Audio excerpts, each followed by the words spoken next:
Welcome to The Machine, a podcast from Waterford Institute of Technology.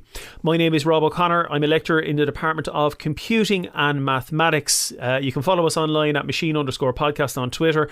You can subscribe to us on all the usual podcasting platforms if that kind of stuff floats your boat. I might also recommend you check out some of the other podcasts produced by staff members at WIT, including Win-Win, which is about physical fitness. There's The Nerve, which looks at literature, poetry, writing and theatre. With Viking Sport, which focuses on clubs and societies.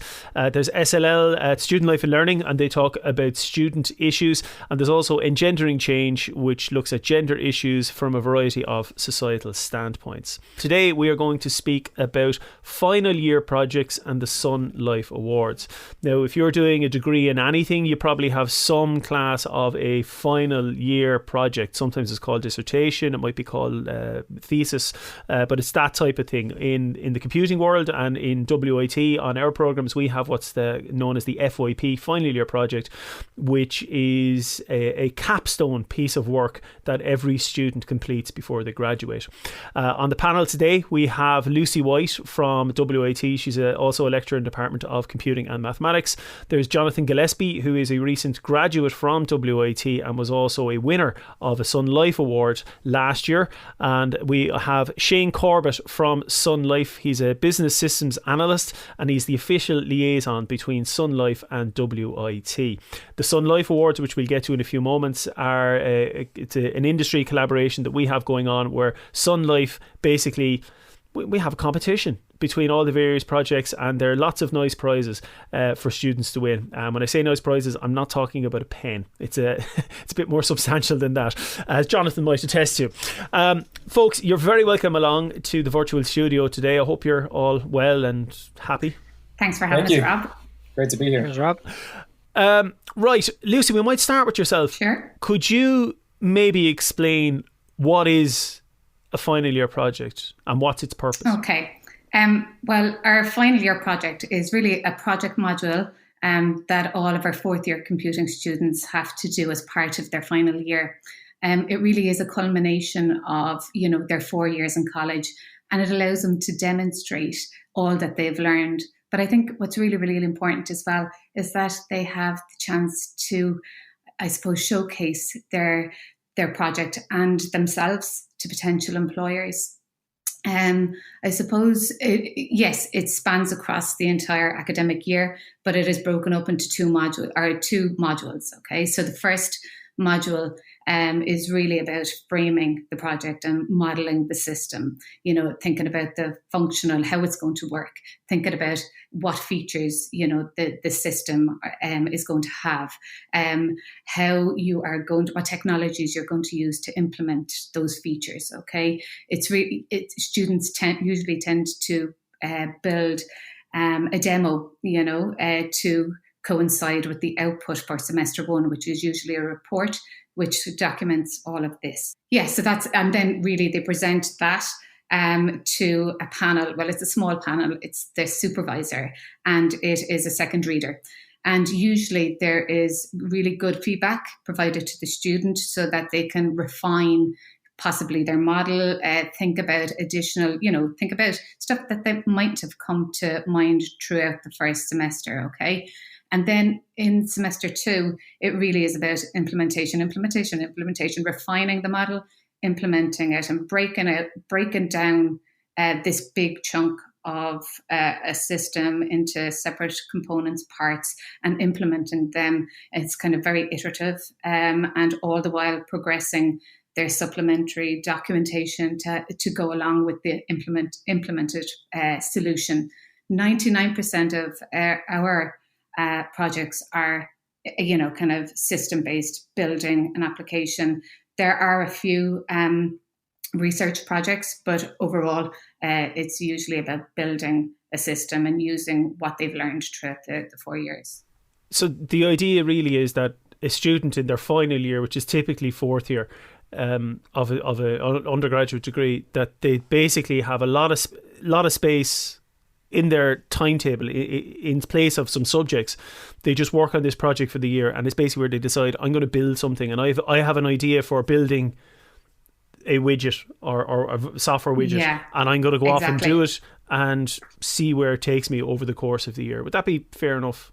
Yeah, and every student, it's really a personal experience for the student. Okay, so it's more time is allotted to it in the second semester, but yes, there is allocated time in the first semester, obviously, to implement it. But the supervisor has an integral role, really.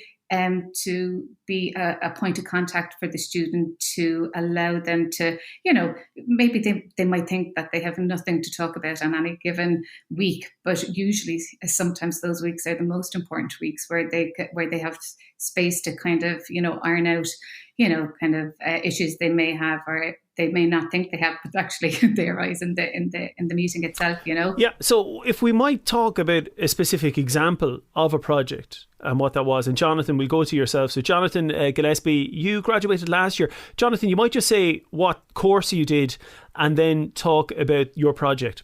Sure. Yeah, I graduated with the BSc in IoT, so the Internet of Things. So we're talking wireless sensors and devices mainly, which I understand now is part of the main computing stream. It's no longer a separate degree. But in any case, recommend it to anybody out there. It's a brilliant degree, and as Lucy was saying, the final year project is really an opportunity to present everything that you've learned thus far. And so what I did was, it's a long title, but it's descriptive: Smart City Parking and Machine-to-Machine Payments for Autonomous Vehicles. So basically, the question I wanted to answer was, how might autonomous vehicles of the future discover city parking options, then make decisions about where to park, and ultimately pay for the usage of space in those parking areas without human interaction? So to put it in a nutshell, I created a physical model to represent a city and streets, including an autonomous vehicle, a little toy car, lots of LEDs, microcontrollers, and all that good stuff. And alongside that model was private parking area and public parking area. So those two parking areas were publishing their space availability by detecting sort of using model sensors, whether toy cars were on top of those spaces or not. We're publishing this data to a distributed ledger technology. Listeners might understand what the blockchain is. So I use something similar, but called the Tangle. It's more of a DLT for IoT applications. So it's a bit of a different structure. In any case, these facilities are publishing the space availability to this open distributed ledger, and along with pricing. And then the autonomous vehicle was actually pulling that data from basically the cloud or the DLT to understand what spaces were available and where. Then, based on some parameters that I set in its algorithm, it was determining where the best parking would be for it, based on distance, based on the cost of the spaces, and based on a few other heuristics. But in any case, it was using the Tangle to transfer data between these entities. So as you could move toy cars on this physical model, it would change the parking availabilities, and thus the autonomous vehicle would have to recalculate where it wanted to park. So as just a quick example, if it chose to, say, park and guarantee itself a space in a private parking facility, it communicated with that facility, it paid to reserve a space with that facility, and then upon arrival, two additional things were happening. So I utilized another protocol out there called Car2X, and so that car using this protocol was physically talking to the physical infrastructure of that parking facility for the facility's gate to open. The car enters the facility, and as it takes the space, the facility understands it's the car that made the reservation, and it starts charging that car on a minute-by-minute basis in a cryptocurrency that exists on the Tangle called IOTA. So again, in reference, that's like saying it was charging Bitcoin using blockchain. And the cool thing about this whole project, in my mind, was that this really represents a future where all of our devices and all of even our homes, when they're connected, are going to be speaking to each other. I'll give you another quick example of, actually, this is where I got started, but I couldn't quite create a physical model for this. example, but I came across an implementation of the Tangle where two houses were generating electricity, and one house, let's say, ran out and wanted to borrow electricity from another house. And so because they were on a localized grid, they could do so effortlessly. The houses can communicate to each other using the Tangle and actually pay for it using the cryptocurrency. So no humans were involved. So another quick example for you there. But that's hopefully in a nutshell what the project is all about. There's a lot to unpack there. And I'm very mindful that somebody could be listening who's a student or a potential student or whoever who might go, I have no idea what this guy's talking about. He's talking about tangling and he's used loads of different acronyms and blockchains and things, and I don't know what those are. I think what's important to stress is that before you started this, you probably didn't know what those were either. Not a clue. This was part of the project, was to learn about this type of stuff and discover it as you went along. Yeah, not a clue. Honestly, it was, I think I got most keen on it when Bitcoin started becoming more prevalent in the news, and I got interested in what the blockchain, what it was. And then because I'm interested in IoT, discovered the Tangle, and that's sort of what led me down the rabbit hole. And, you know, for anyone that, as you say, has not a clue what I'm saying, I didn't either. And I promise you, after 3 or 4 months of this, you'll be a resident expert. The tutorials out there are really, really good, and it becomes quite addictive to follow along and experiment. And suffice to say, it becomes a challenge to actually, you know, continue to work on your other classes versus your final year project because it is so interesting, or can be.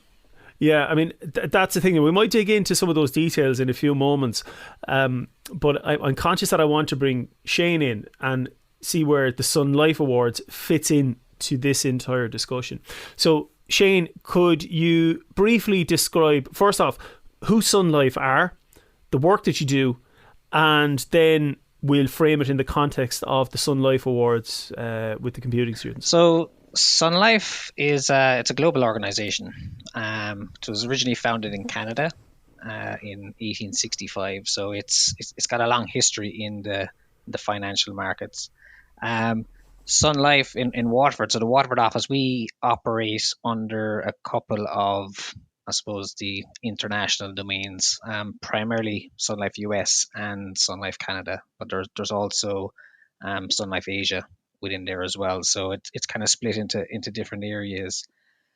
So who are we? I guess Sun Life US, who I kind of work under, we're a group benefits organization. So if you kind of think about it, in terms of like the insurance market in Ireland, so you have your VHIs, your LEAs, etc.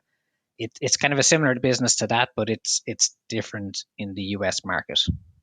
So in the US market, it's primarily the employers that will engage the insurance companies and then will decide to offer their employees a set of insurance products. So basically, Sun Life are one of those insurance providers. So we will work with employers to provide insurance, different products, etc., to the employees. And obviously, in any kind of organization, whether it's finance or whatever else, there's many different areas within there. Like, so we have a large IT department, and I guess that's kind of the relationship there that we have with WIT and especially the kind of department of computing. So I think at the last count there was 450 plus employees in the Sun Life US IT organization, which like that could be a company in itself, but we're just one department within that kind of larger domain. So within there's many different roles. I suppose we have, when people kind of think about IT, they say, oh yeah, somebody can fix a computer, there's a developer, but there's so many different roles. Like I'm a business systems analyst. There's business architects, there's IT architects, there's testers, there's project managers. So it's every suite of role that you could think of within IT is actually covered off within Sun Life. So yeah, it's a large organization. It's very fast paced, but like everywhere else, we've kind of gone fully virtual for the last year as well. So we're kind of show how kind of dynamic, I guess, the organization is as well in terms of being able to kind of to pivot to that new world as well. So if I was to summarize, Sun Life is a financial services company focusing largely on insurance, and the operation in Waterford, which employs a huge number of people, is largely focused on the technology back end that supports all of these services around the world. Would that be fair enough? Correct. Yeah. But there's also, we have help desk, we have business administration, we have claims teams within the Waterford office as well. Like so, but there is a large IT contingent within that office. Yeah. And that's why I suppose we have the relationship between the Department of Computing and Mathematics, or WIT, and Sun Life, is that there is that, I hate the word synergy, but I've used it now. I didn't mean to use it. But there is that, I suppose, meeting of interests that is there, because I know that a huge number of Sun Life employees are WIT graduates. Massive amount. Yeah. No, exactly. Like there's a large number of people in there that have gone to WIT. I studied in WIT myself back a few years ago, let's say. Mm-hmm. I went back there to kind of do a master's again, just a number of years ago again. Like, so there is that kind of certainly that relationship there.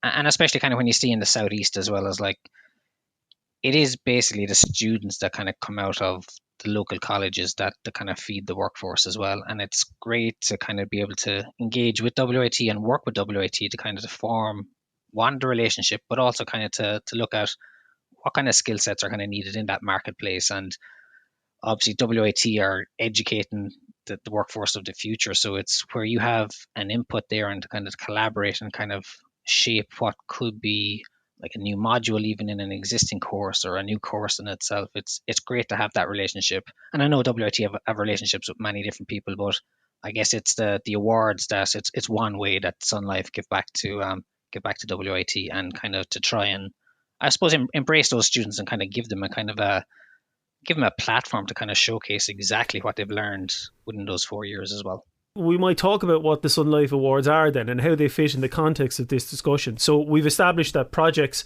is this large piece of work that a student performs at the end of their undergraduate degree. It can be in a whole variety of different areas. Jonathan talked about autonomous parking and using blockchain technology and Tangle, which I still don't understand what that is, but he makes it sound really cool. But equally, it could be a project on all sorts of stuff. And we might talk about some examples in a few moments, but I've seen projects that are crazy thought experiments. I've seen video games. I've seen new platforms that are built. I've seen all sorts of stuff. What are the Sun Life Awards and how do they fit in that context? Yeah, so again, like the Sun Life Awards are, it's something that we carry out in May of each year. So it's pretty much at the end of the academic year where the students have kind of gone through their exams and they're pretty much kind of coming to the end of their degree. And I guess it's a way to kind of bring in students into a workplace and kind of to engage with professionals within an IT organization within a fully operational kind of business model, and to really kind of showcase pretty much what they're after doing over the last number of years, what they've learned, etc. And kind of it really kind of, it's an opportunity for the students to kind of say, here, look what I've done, because there's not many opportunities that we get to show, like, look at me, I've learned all of this and I want you to now tell me what's good about this, where can I work better. It's an opportunity for the students to kind of to start networking with new individuals. But at the same time, it's so like some of the projects that we've kind of seen is like the level of work that kind of goes into some of these projects is just phenomenal. Like Jonathan came in as many other students did. And to be quite honest, when you kind of come into a professional environment, like it is daunting for students to come in, but it's just as daunting for the individuals in there looking at the projects. They're kind of thinking like, this is the workforce that's coming up. Like they're so advanced. Like the level of work that's kind of coming out of WIT and out of these projects is just fantastic. Like I think it was a number of years ago, it was like somebody was saying something and I was actually Googling blockchains as they're actually talking about it. It was like, I don't know what this is. So Google is our best friend even. But it's kind of, it's that engagement to work with the students. And because there's such a broad spectrum of projects, like there's three categories within the awards itself. Like, so we have an innovation category that's really kind of around designing and building a working piece of software that pretty much like it has future capabilities, like, so pretty much like those innovators that pretty much want to kind of build, test, and kind of push those boundaries. There's an enterprise award. So again, that's pretty much around developing a working prototype, to define and research and market and environmental considerations that can actually transfer that into the marketplace. And only last year we introduced a new award that is called Intellectual Curiosity. So that's pretty much it's for those people that have an interest in a particular area. They don't know what they want to do with it, but they want to investigate it. They want to kind of test out something. So it's kind of like maybe some of those research projects are basically you kind of want to try something. You may not work out, but at least trying something, you're learning from it, and basically it might kind of springboard you into a kind of a future initiative. Like it's kind of like that test and learn, fail fast. You're always going to learn from pretty much what you try, etc. So those three categories. So again, it's just the innovation, enterprise, and intellectual curiosity. And basically, it's kind of the students kind of come in. They don't have to kind of say what award or kind of what category they kind of they're interested in. They just kind of say, "Here, I'm interested in kind of showcasing my project." Comes into Sun Life, we'll kind of look at all of the projects, and then we can kind of categorize them from there on. And I think we'll talk about, I guess, the process in a little while. I'm not sure if you want to touch on it now, Rob. Or yeah, we can get into it, but I suppose I want to dig into something that's maybe a little bit more pressing. Is that if you want to call it a carrot, or I call it a carrot rather than a stick. Why a student might want to get involved in this is there is a significant cash prize. And let's be honest with you. If I was a fourth year student and I thought I could win money from my project, I would want to know about that. Exactly. So it's €1,000 per category. So again, it's a nice carrot. And the good thing about it is there's nothing extra that anybody needs to do.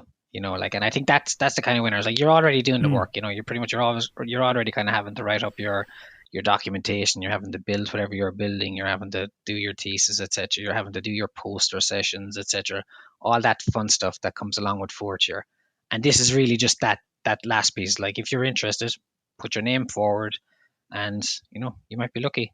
There could be €1,000 at the end.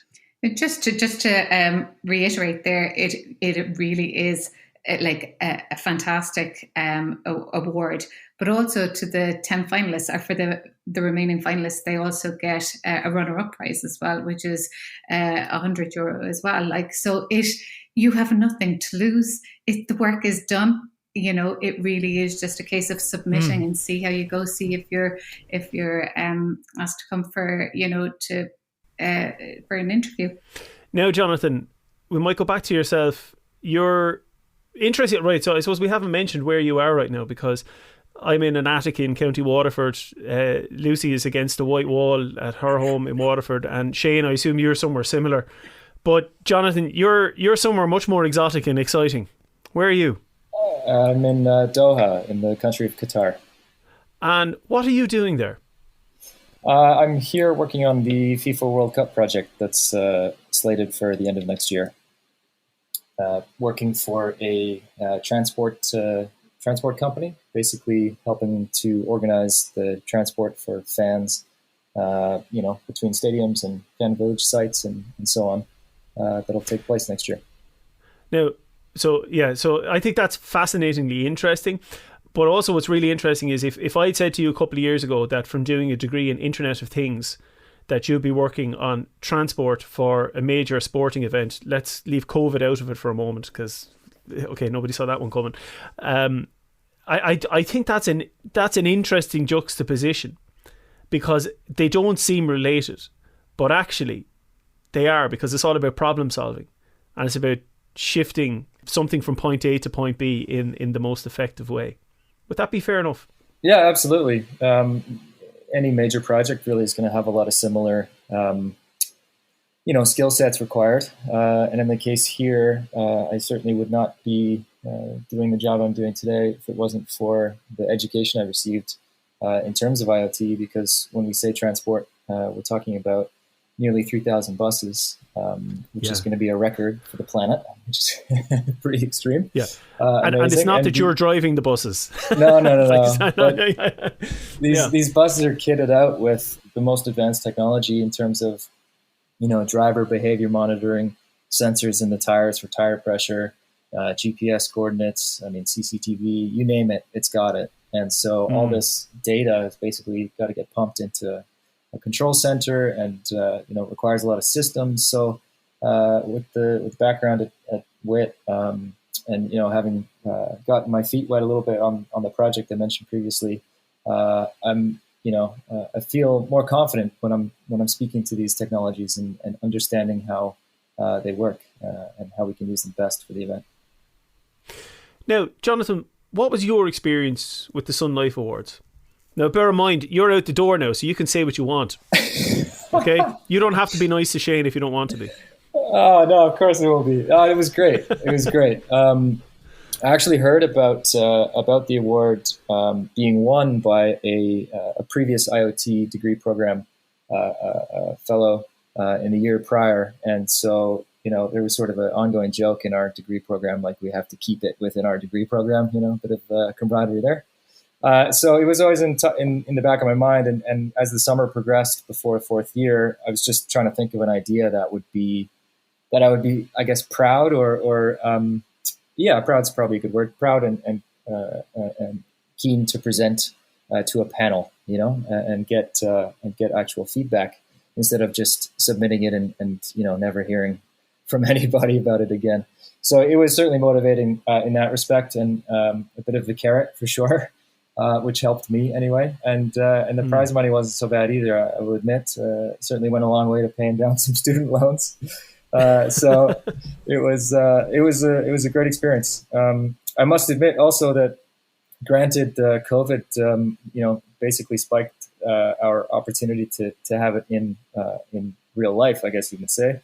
And so when it was hosted virtually, I had not reservations, but I wasn't quite sure how it was going to happen. And it went off without a hitch, and it was actually quite a lot of fun. And I think there was an aspect to it that maybe we overlook when we're in real life, is that or not virtual rather, is that we had breakout rooms where people could come and go into this room. And so you basically have undivided attention and these really specific directed questions coming at you that you are absolutely prepared for, because this is your project, it the best. So I felt very little pressure, and I think that surprised us all. It was a great experience.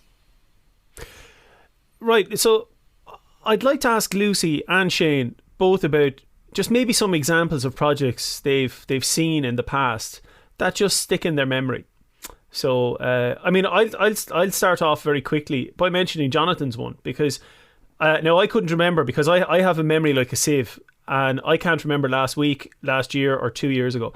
And before we started this call, I couldn't remember whether Jonathan graduated last year or the previous year. But I do remember his demo, because I was one of your examiners, and I remember the dinky car, the Matchbox car, the Hot Wheels car that was being used for this parking model that was going around this system. If you didn't know better, you'd look at it and you'd see that you think it was a child's toy. Okay, and I mean that with the greatest of respect to you. But then you see all the systems that are going on behind it, and it's basically, what I thought was really cool about it was you were taking this one aspect of a system. So we're talking about kind of self-parking, self-management and reservations of car parking systems. But you don't have an autonomous vehicle that you can test with, nor do you have, a couple of parking lots that you can work with. So you made your own model ones out of toys, essentially. But the systems that are behind those would hold true whether you were dealing with a physical car or this toy car. And I think that's what's really cool, is that you can take this kind of big idea and say, right, well, I'm just going to do this little part of it, and the other stuff, that's for somebody else to figure out.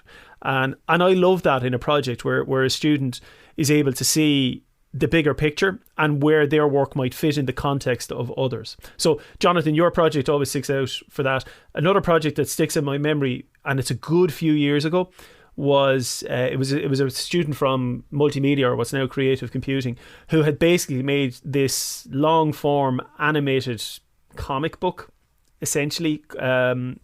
That's doing it a disservice, but it was all these basically really interesting dynamic video effects that were being applied to images. Like there was smoke and colors were changing. That sounds like, it doesn't sound particularly exciting the way I describe it, but when you saw it, it was really, really cool, and it changed and it reacted. So that was, and it was all hand drawn as well. So that was what was really funky about it. So maybe Lucy or Shane, maybe Lucy, we go to yourself first. If there's a project that you can think of or two that really stick in your memory. Yeah, I suppose like that, kind of, it's kind of, I can barely remember, yesterday at times, but I remember last year one that really stuck in my mind was, again, a student from creative computing, and he basically did an interactive insight into the metamorphosis of Narcissus by Dali, right? So he basically had a clickable, image of, this art, right? And you could drill into it, and it was, kind of, it was really visual and exploratory, and you could just, there was so much detail in it, and even the way in which he described it and presented it, it was just a love. You could feel it, kind of, it's almost like emanating off the poster, even if you look at it now, in some of the samples that I have up on Moodle. But it's lovely, and the detail. I wouldn't have a creative background, but just, you could see the detail and his consideration for visual impairment, or any of the disabilities. They were really kind of, it was catered for, and it kind of looked like a labour of love, actually. It was lovely. Yeah, that stuck out. But there are, if you think about it, there are 90 plus students, as I've already said. The range of projects that have been developed and are being developed, is just so vast. It just varies so much. Yeah, I think the one that Lucy described there, like Jordan did that last year. Like, he was the winner of the intellectual curiosity. Yeah, like he was just curious about something, and he kind of coupled that up with his passion of art, and like the curiosity around the painting itself. What was really good. Jonathan's really kind of stood out as well, as you were kind of saying there, Rob. It's really kind of the students that kind of really, obviously these are labor of love, because like it's a long year, it's a long process that you kind of really kind of couple yourself with your project, and you really kind of live it for that year, like, and that's really kind of what shines through when you're presenting as well. So that's one thing I'll just kind of say to any of the students that are listening to this. Don't be afraid to kind of to show what you've learned, and the kind of the passion and the blood, sweat, and tears that you've kind of put into it, because that really kind of comes across in a presentation, on top of obviously all of the technical know-hows, etc., that you've learned and you're demonstrating as well. But another couple that kind of really stood out with me, and they weren't from last year, they were from the year before, was, and just kind of, I'm actually reading from something here now. It was the indoor guidance system for people with mild or moderate dementia. That was a kind of a, it was really fantastic. And again, it's kind of, it's a real world problem. It's applying technology to solve something that that people are living with day in, day out. And there was another one then, facial recognition and sensor based stroke detection in vehicles. So again, like, these are all fantastic ideas. Are you going to build a working model and sell it tomorrow? Probably not. But it is kind of knowing, you don't have to kind of be the next Elon Musk or that to constantly innovate. There's real world problems now that we can kind of solve with technology, etc. And even those small pieces of your project that you're learning now could, to your point, Rob, fit into an overall bigger picture. And it's being able to see the wood from the trees, and really kind of go after that, and kind of focus on pretty much what interests you. Because I think it's definitely what sparks me, is like, if something interests you, you're really going to live it, and you're really going to kind of drive forward with your career. Whereas if you feel like you're being forced to do something, it feels like work, and you don't want to feel like you're working for the next however many years. You want to feel like you're living, and you're learning constantly. So yeah. But to be honest, anything that kind of comes across, definitely the awards, and I've been to the careers fair a few times as well. There's some fantastic projects there, and it's just too hard to call them all out, but they're definitely a couple that stood out in my mind. Lucy, you wanted to come in there? Yeah, just in terms of the communication of your project, I think that is just key. This is what you have worked on, for the last year, and probably have been thinking about it for a couple of years. Kind of the inception of it, the conception of it was there. But like, I remember, for the Sun Life Awards, the guys who were finalists had to kind of, just give a short clip of, my name is Jonathan, this is my project, and that they were delighted to be part of the Sun Life Awards, and you could just see them delighted, to be presenting their project to industry. That's just a fantastic platform. Yeah, I remember a couple of other projects down throughout the years. There was one now, this is going back 10, could be 12 years ago. It was using the Kinect. It was the Microsoft Kinect thing, which is kind of a dead technology now, but back then it was quite new and interesting. And it was controlling a kind of a reactive sound and vision thing with this Microsoft Kinect, and it was totally useless but absolutely fascinatingly brilliant. And actually that won a Sun Life Award, and it might have been the first Sun Life Award or second year of the Sun Life Awards. How long has it been going, Shane? Yeah, we're into this will be the 10th year, so 10-year anniversary. Yeah, 10th year. Okay, so 10 years ago. Yeah, okay, so that was 10 years ago. I remember that. It was a completely useless project, but it was a brilliant project, if you know what I mean. And actually, the guy who did that project went on to work in the TV and film industry. Which I'm sure was very, very interesting, and now it makes perfect sense. But back then it was a bit of a stranger path for somebody to move on. And equally, I love the way you talked about the intellectual curiosity one, because I suppose we're an education organisation, so by our nature, I suppose we're inclined to that not everything has to be utilitarian. Things can have a more applied focus, but it can equally just be something for curiosity's sake. And I do like that. Could you maybe talk through the process as to how somebody might get involved with the Sun Life Awards who's a student at WIT? Yeah, well, we send out expressions of interest. So that will basically be coupled with this podcast. Yeah. And we contact the supervisors as well to see if they would like to nominate some of their students for the awards, because sometimes students can be a little bit shy about putting themselves forward. And really, I think it is definitely worthwhile. So I wouldn't, if you think you're doing well, and if you think you might want to open that conversation up with your supervisor, do. And equally contact me. We have a deadline, and once we get the deadline, I send them off to Shane. And Shane, do you want to take over? Shane and his team will review them. So Lucy passes across basically the individuals that are interested. Then it'd be fantastic to bring in everybody, but it's quite a bit of time and that. Like, so what we do is we kind of shortlist individuals then down to a set number. We've kind of increased the shortlist given that there was an additional category added in last year. So once we shortlist, then we will invite the shortlisted candidates in virtually. Last year we actually had to do it virtually. We kind of had to pivot to what was actually happening. This year again is going to be the same thing, given that we're still in that situation. So we'll invite everybody virtually. They'll have a set time then to present their projects. So typically we would have seen through either the careers fair or through abstracts a kind of a high level overview of what the projects are. So we'll have some kind of concept in terms of what the projects are about, what they're trying to achieve. But within the actual, I won't even call it an interview. It's more of a kind of a presentation, a kind of a collaborative kind of session. It's an opportunity for the student then to articulate things a little bit more, some Q&A, and then at the end of that day, pretty much we will then kind of take that shortlisted, and then we'll kind of come up with the finalists.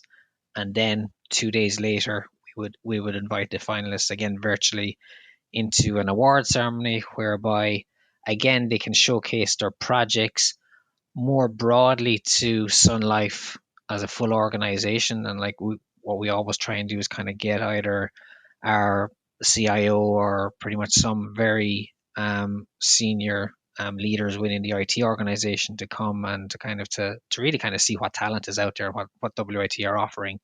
And then like that, I'm not sure actually the awards ceremony last year was, I think we maybe had like an hour and a half of demos where we kind of had breakout rooms and in Zoom, and then there was like a half an hour award session, and then round of applause for everybody, and then pretty much people onto their careers. I'm conscious that could sound very much like a process, but it's all very painless. It's just, it's just you just basically you go along, you do a Zoom thing, and that's that. I suppose what I miss about the Sun Life Awards, and I'm going to say this, I'm going to put my hand up totally. I go to the Sun Life Awards every single year because you put on a great spread. And I go up and I stuff my face with cake. I'm just going to be straight with you. I missed that. I missed it last year. And I'll miss it again this year. But so that just means hopefully next year I'll just have to go up and eat 3 times than normally. And I normally... We'll have to send you out a plate, Rob. Yeah, exactly. Send you out a plate. Jonathan, right, with the benefit of hindsight, which of course is 2020, right? What advice would you give yourself from this time last year? So here you are coming into the kind of the final furlong of your degree. Now you have a bit of distance, you've got a bit of perspective. What advice would you give yourself? Good question. Don't panic.